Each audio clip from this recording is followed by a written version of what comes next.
How's it going, Tube Tech students? It's your boy Diddles, and I bet you guys thought you would literally never see this series again. I bet you thought, man, I'm never gonna see this red chair ever again, so let's unsubscribe. But fools, I am back, and I just saw Scoob.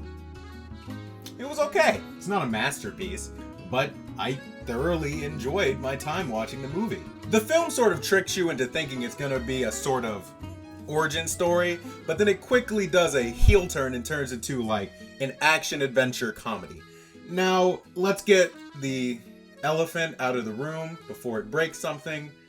Yes, they replaced most of the main cast, which is still such a baffling choice because from what I've seen, their voice actors love voicing these characters.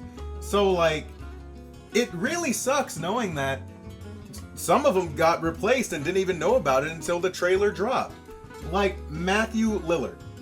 I'm gonna go ahead and say it. The new guy, he does a job. Like, I'm not gonna sit there and say, oh, that's the new Shaggy, or oh, he's awful. He literally went in there, did his job as a voice actor, and left. It's just an all-star cast. Like, why? I don't know. I don't know. Anyway, put up who Scooby... no, not Scooby. Put up who Shaggy was voiced by in this film. That's the dude. He did a great job. Well, not a great job. He did a job. It was serviceable enough as to where I wasn't sitting there the whole movie going like, oh, that's not Shaggy. I was just like, oh, okay. It's just another Shaggy. I miss Matthew Lillard. The story is very bare bones. It's like a Hollywood take on Scooby-Doo, which is usually the same thing. Okay, it's normal Scooby-Doo story, except this time the monster's real. That's basically a staple for whenever Scooby-Doo is in a film nowadays. Like, oh, the monster's just real this time. It was a bit more outlandish, but I was able to suspend my disbelief because it's based off a cartoon from the 60s with a talking dog. So I'm like, you know what? Yeah, sure. You know what? That's fine. I don't need Mystery Incorporated levels of lore in order to enjoy this film. As from a lot of the marketing, Blue Falcon plays a large role in this film. Blue Falcon and Dynamite. Actually, it's not Blue Falcon, it's his son. Spoilers, by the way. That's probably going to be the only spoiler I make. And I don't know.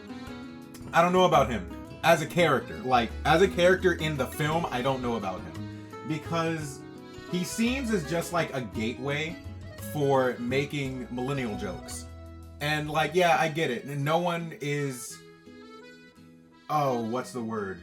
No one is immune from being made fun of. Like, if you're a millennial, you get made fun of. If you're a boomer, you get made fun of. If you're a man, you get made fun of. If you're a female, you get made fun of. Literally, everyone needs to learn to just accept that they're going to be at the end of a joke at some point. But I just don't know about him. He seemed like it was just an excuse to make millennial jokes. And even though they tried to give him sort of like a story arc in certain places, it was like, I don't really know about him. The payoff, though, it was pretty decent. It didn't give me goosebumps like some things tend to do.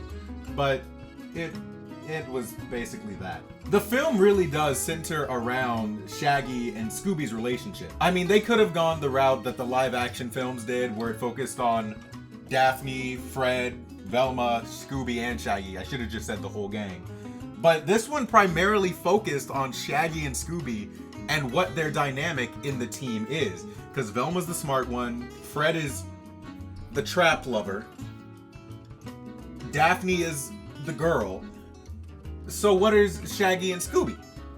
Well, this film sets out to answer that by putting them in another group where they don't really fit in. Well, I mean, Scooby does because the plot says he has to. The comedy in this movie was really on point with like modern Scooby-Doo. Like, not modern Scooby-Doo, I'm talking 2010s era Scooby-Doo.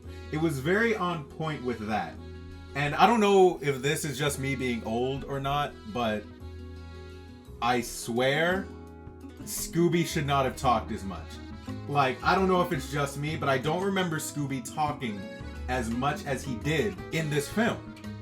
Like, he has full paragraphs of dialogue, and I'm like, I do not remember Scooby talking this much. Maybe that's just me, maybe I'm just dumb, but hearing Scooby talk so much, it was kind of irritating at first, but I slowly got used to it.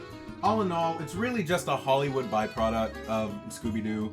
It was Scooby-Doo with a budget, basically. There are some scenes where it does look like Scrappy-Doo's transformation at the end of Scooby-Doo 1.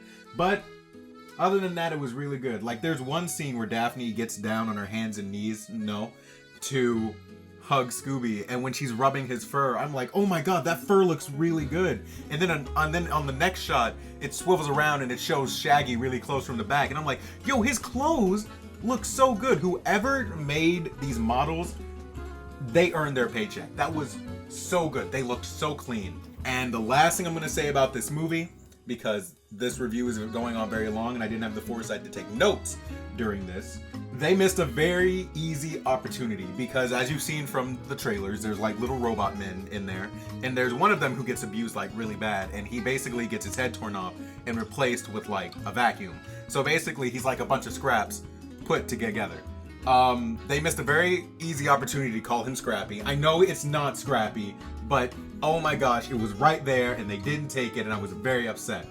Like, it was literally right out in the open and they didn't take the opportunity. But all in all, really good film. They made a joke about Fred liking traps. No one's talking about it, and I feel like that's an injustice. 7 out of 10. Definitely give it a chance. Buy it, rent it, watch it, and just have fun with your family and friends. So with that being said, until next time, Diddle out.